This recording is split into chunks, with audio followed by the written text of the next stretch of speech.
Hi, it's Costa here. Look, you're probably expecting to see Gardening Australia, but guess what? A Taste of Landline is filling in for us over the summer. So, it's over to you, Pip. Thanks, Costa. In coming months, we're going to bring you the very best in food, fibre and more from rural and regional Australia. First up, a native sweet treat. It's like a sherbet bomb exploding in your mouth. The cutting edge of sawmilling. And Australia's own wild salmon. I want fish that's got flavour now, and I want chefs to know how to cook fish with flavour. When it's fresh, amazing. Hello, I'm Kerry State in the Adelaide Hills, where a number of producers are using green ants to add extra bite to their food and drinks.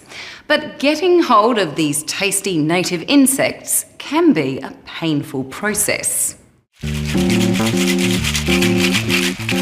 It's not often insects are welcome in restaurants. You want some ants on top? But at this function in Adelaide, green ants are the star attraction. Actually, I should have taken a photo for Barry because he goes, "Are you going to try them?" And I said, "I don't know." And it's the cocktails the crowd is particularly curious about, with the launch of a green ant gin. Yeah, it tastes like real tangy, eh? The Adelaide Hills distiller behind this creation is Sacha Laforgia. He often experiments with native plants, but when presented with indigenous insects, he was initially less enthused. I put it off for as long as I could. I didn't want to eat ants. And I had these pictures of little ants in my still just like dying and popping. But as soon as finally I ate one, and that was it. They're just incredible little packets of flavour.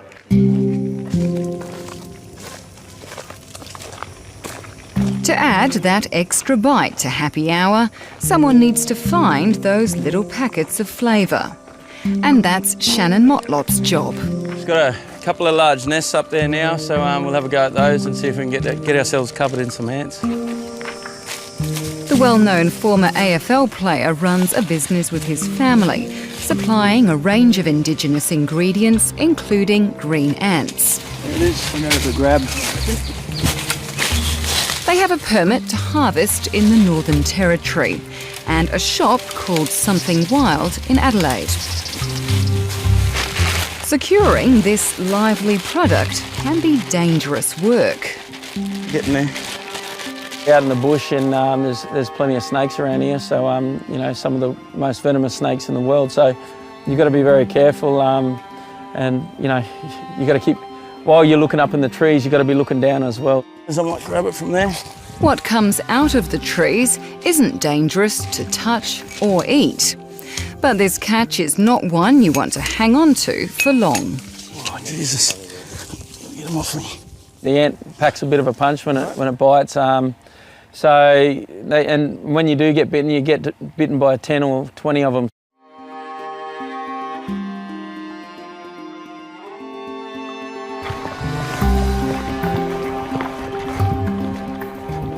A lot of that fun comes from working with family. Younger brother Daniel, who also had a successful AFL football career, manages the business. And whether they're hunting green ants or, in this case, magpie geese, there's plenty of sibling banter and bickering. It's not great today, so we've got to make our shots count, so that's why Shannon's handed the gun over to a better shooter. These native birds are actually what started the green ant business. Daniel Motlop was showing magpie geese to a group of influential chefs, including Rene Redzepi from Noma Restaurant, when he mentioned the ants more as a joke. We were just messing around, I suppose, showing some chefs, and yeah, now they love it. As a kid, going to school and going out bush, we used to, I suppose, mess around and taste a few and bite their backsides off, and just got that little hit, I suppose, but we never ever thought of it as a commercial food industry, I suppose. A good nest produces around half a kilo of edible insects, with all sizes making the grade, even the eggs.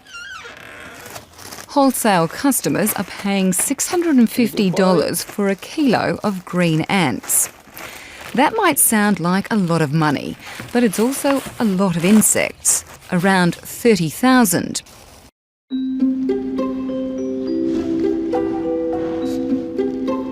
Someone who is putting her own modern twist on the ingredient traditionally used more as a bush medicine is Adelaide Hill's cheesemaker Chris Lloyd.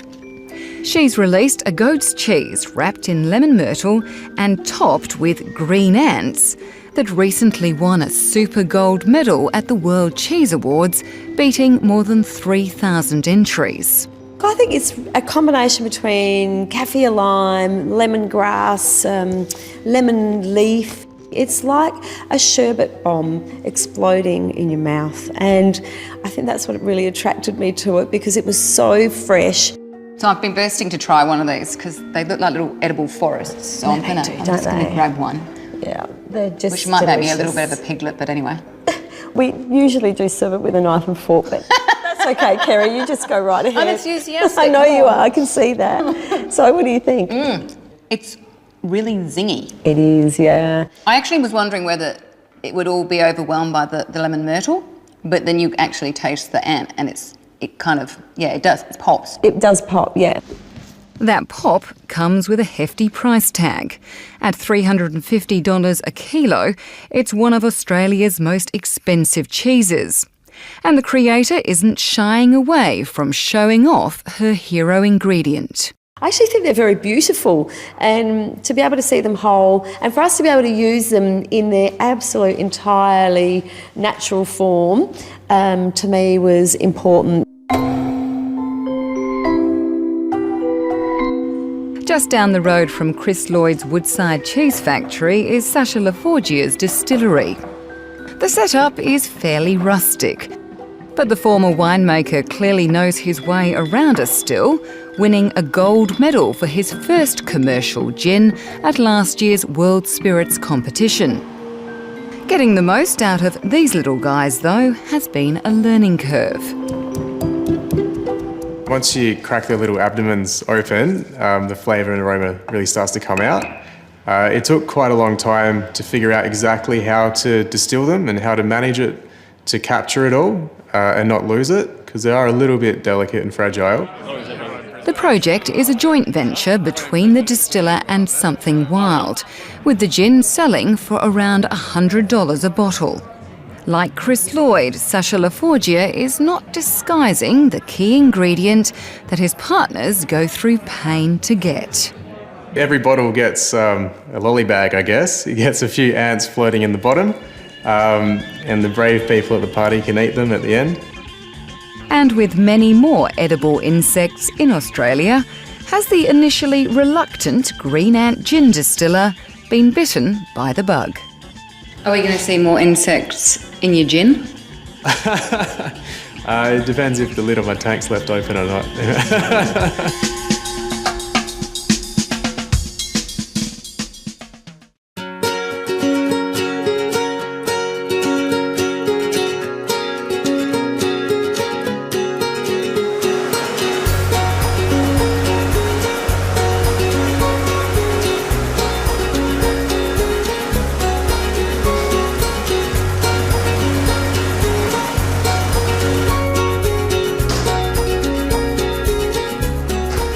If we were to find a toad, the whole line would stop.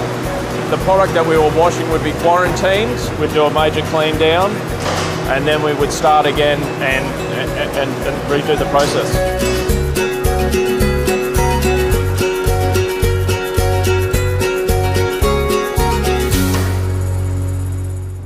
Hello, I'm Tim Lee.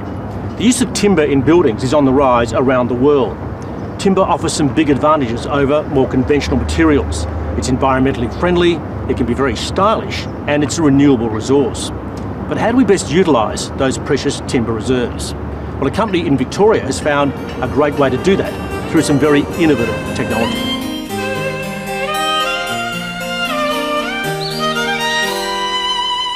It might have caught your eye.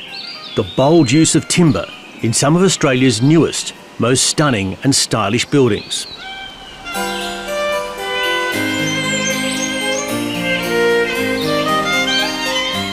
These buildings are special enough. Many have won awards. They're state-of-the-art and environmentally friendly. But it's not so much their form that's most fascinating. It's the type of timber they're built from. The timber is Australian eucalypt, a hardwood. But that's not the significant factor either. It's the way this timber has been sawn. So we're getting a lot of sort of texture and layering across the facade, and but yeah, and the colour of the timber, you know, it's a beautiful timber. The process is called radial sawing, a radically different approach to slicing up logs. It has its origins in the tall eucalypt forests that thrive in the steep hills of South Gippsland in Victoria's east. Basically, we cut up timber differently to other people. We actually cut it up like a pizza or a cake, so we're getting round logs and cutting them up into wedges and cutting those wedges into boards. This brand new timber mill at Yarram is the culmination of 3 decades of invention and careful development. Taking the radical idea of radial sawing from a concept to a commercial reality. The new mill has cost close to $6 million.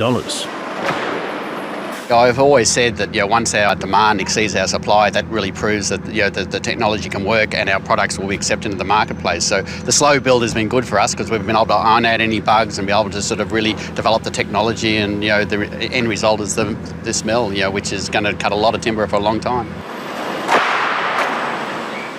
This amazing technology may represent a giant leap forward for Australia's beleaguered timber industry.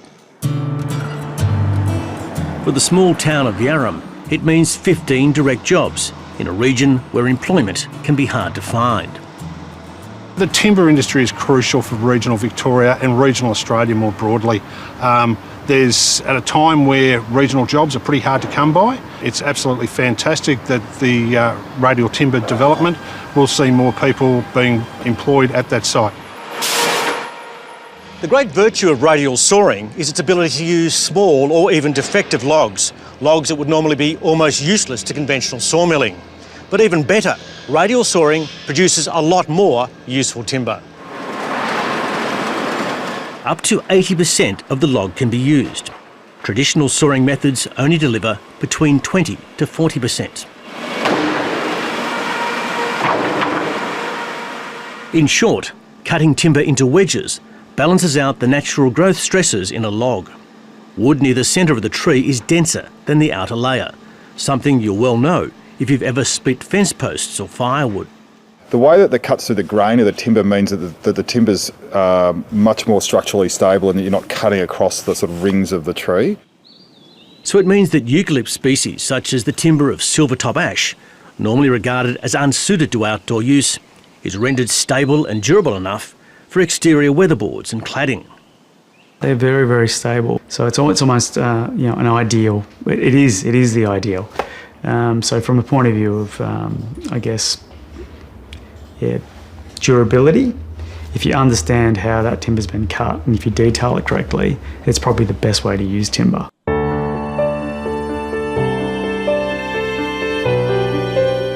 But perhaps the most exciting part of this technology is how it can produce viable timber from small logs. Conventional sawmilling needs hardwood trees to be at least 50 years old. Only then are they big enough and the timber stable enough to be sawn into useful boards. Radial sawing can get similar results from trees half that age. That means the long talked about shift from logging native forests to plantations is now a reality. When Melbourne architect Rick Zen discovered radial sawing 2 decades ago, he was captivated by its potential to revolutionise Australia's native timber industry.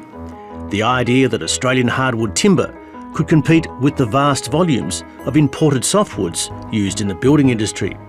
That idea that you could be truly sustainable by using your own native resources that were available locally with your own innovation and create an aesthetic that came out of that seemed to us to be a perfect scenario if we could get that off the ground. And that's what we pursued. This house in inner Melbourne is one of Rick Zen's earliest designs using radial timber. In this case, timber louvers to provide shade and privacy. And this is a later design, an attractive privacy screen. If these boards weren't radially sawn, they'd scarcely be fit for packing cases.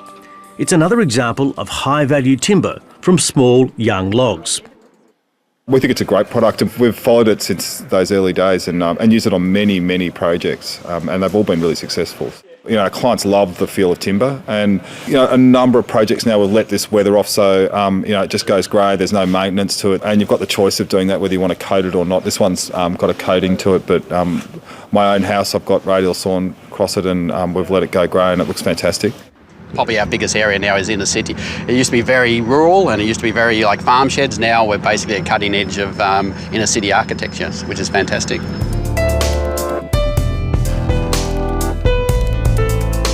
But they're also always looking for new products and innovation, and sometimes architects actually take our product and use it in ways I'd never dreamed possible, and that's fantastic for us because they're always challenging us to come up with new products, and that's where we want to be innovative, and the radial process allows us to do that, do different shapes, different situations to use the timber. I find it very disappointing that in a country as resource rich as Australia, we import over $2 billion worth of forest and wood products annually. We've got the material here, we've got the technology, and we've actually got the people who can process it really well. So to the team at Radial, well done, and we'd like to see this continue on elsewhere throughout the industry.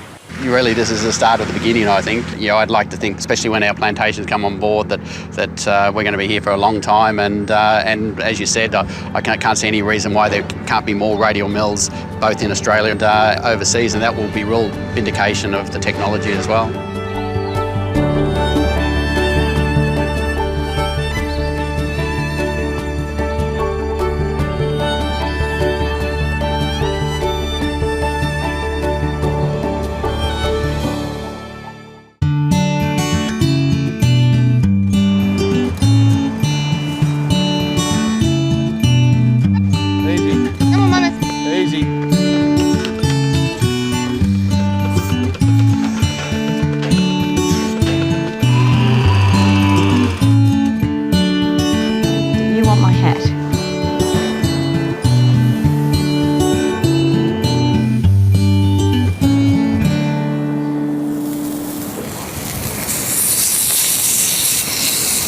Hello, I'm Sean Murphy. I'm cooking up some salmon here, which has become by far the nation's most popular fresh seafood. It's all farmed though, and it's an introduced species. But Australia does have its own wild native salmon.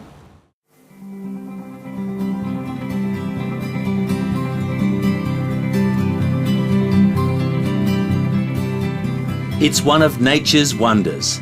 Salmon schooling as part of their annual spawning run in Western Australia. And it's a site these men live for 3 months every year. They're the salmon fishers of Parry Beach. Well, most of the salmon travel deep because the big schools can't come in on the coast. So all we're getting is the small schools breaking off and feeding and returning to sea later on. And those big schools going past can be anything up to a couple of 1,000 tonne. Wild salmon is a beach net fishery. They also use jet boats, but on a day like this, not much has changed since the fishery began here with rowboats 70 years ago. It's the best option on a quiet day. If it's quiet and the sea's not too rough, you want a small shot, you not want to disturb the fish too much. So you'll use your smallest boat and net you can. It doesn't disturb the fish and you minimise the amount of weed you get in the net. Les Pinniger has been fishing at Parry Beach since 1962, but in recent years his well-drilled team has struggled to stay afloat. When his father Bill pioneered the fishery here in the 1940s, they could barely keep up with demand from canneries in nearby Albany. But those days are long gone.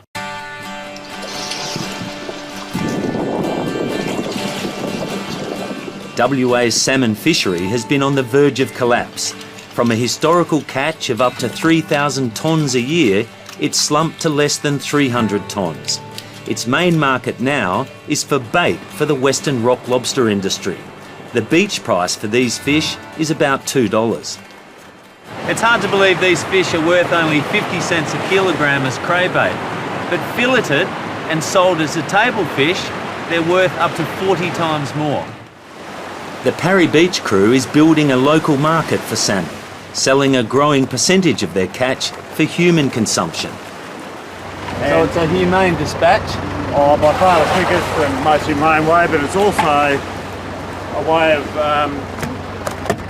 getting the best out of the fish.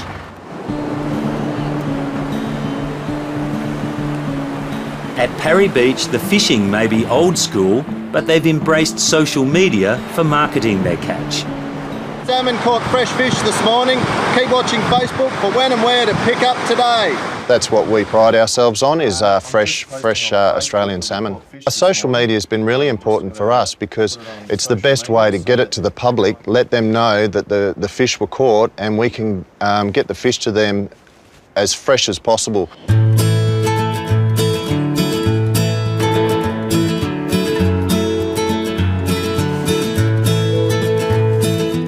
Parry Beach crew may be slowly developing a market, but the truth is, Australian salmon has an image problem. Its red flesh and strong flavour have been a hard sell in WA, in a market spoiled for choice with premium white-fleshed species such as pink snapper, coral trout and jewfish. Albany-based fishmonger Adam Soumalidis has been processing the Parry Beach catch. Why it's had a bad rep? Probably because it's always been treated for bait and never been treated like this. That's probably why I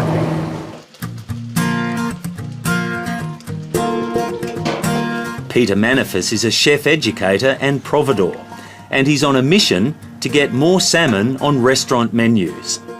He says it's one of the most versatile fish in the ocean, from fish and chips to fish salads. It's an affordable, healthy and flavoursome option. So what are you making here? Well, just a little fish salad, you know, being Greek, you know, you get brought up on you know, I suppose cold fish. You know, the Italians love it as well. And this is a dynamic new product that's coming, you know, and I think, I suppose, for me, you know, what great resource for chefs to be able to ring up and get a tub of, you know, already properly, you know, cooked fish, Australian salmon, rather than tinned tuna. Tuna is one of the strongest fish in the ocean. So how can we be saying that this is a strong fish if people they eat canned tuna? This is exactly the same. Probably even better because it's caught locally and it's going to be sustainable once we get a certification, you know. But amazing, you know. Like, I'll get you to try it, you know.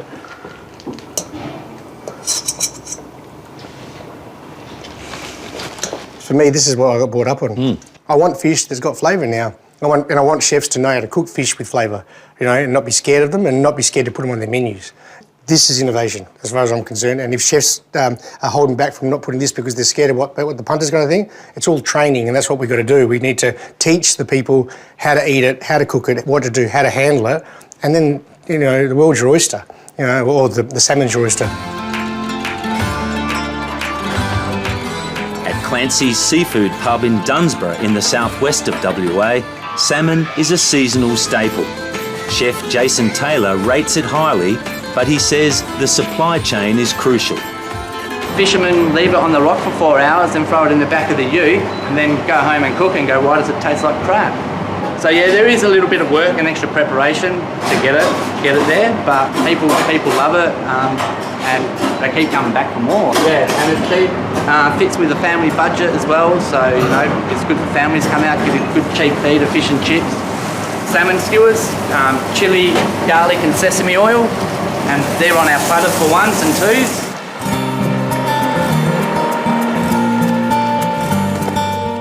The Parry Beach crew have kept faith in the salmon industry as much for the lifestyle as anything else. They're all shareholders in the business and their families are part of the picture. Is it a bit hard to get the kids off to school on an exciting morning like this? Absolutely. They don't want to go to school, they want to have the day off. For 3 months a year, there's no television and they live in fishing shacks long past their heyday. They say it's a lifestyle money can't buy. Oh, we're just sticking at it. We've just got hope that something good will come out of it, and we want to do it for our kids and the history of it, and we want the tradition to live on, and hopefully people will see it and will be rewarded in a way. 24. Is that 26? 26. The monetary reward may not match the generous hauls of fish they catch, but the Parry Beach crew believe they have a sustainable fishery and they deserve some security. I mean, farmers are all the time getting assistance with drought, with floods, all those type of things they get assistance. Fishermen get nothing. All we're asking for is to take what we've traditionally taken for the last 70 years that is obviously sustainable, because you see those fish still swimming past today that more than we need.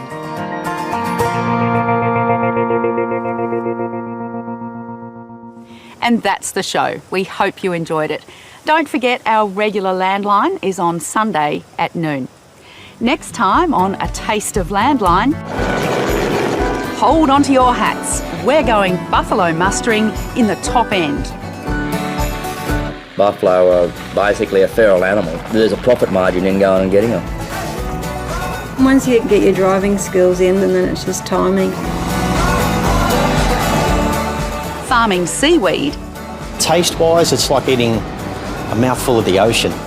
And the beauty of water lilies. I love the flowers. I love the beauty, the simplicity, the scent, and they just give happiness.